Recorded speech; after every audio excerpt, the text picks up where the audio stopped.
Just take a fair amount of time with this. Yep.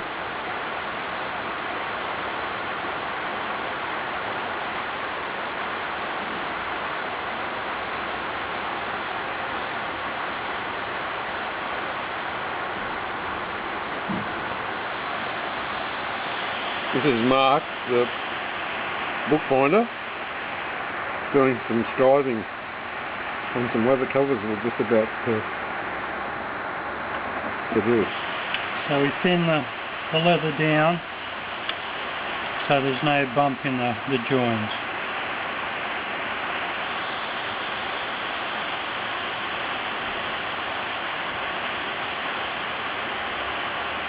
Graduating the edge to the thickness to the thinnest part of the leather.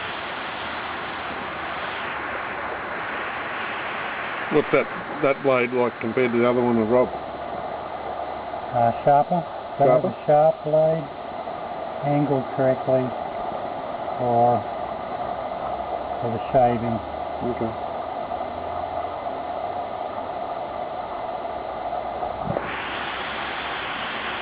And there we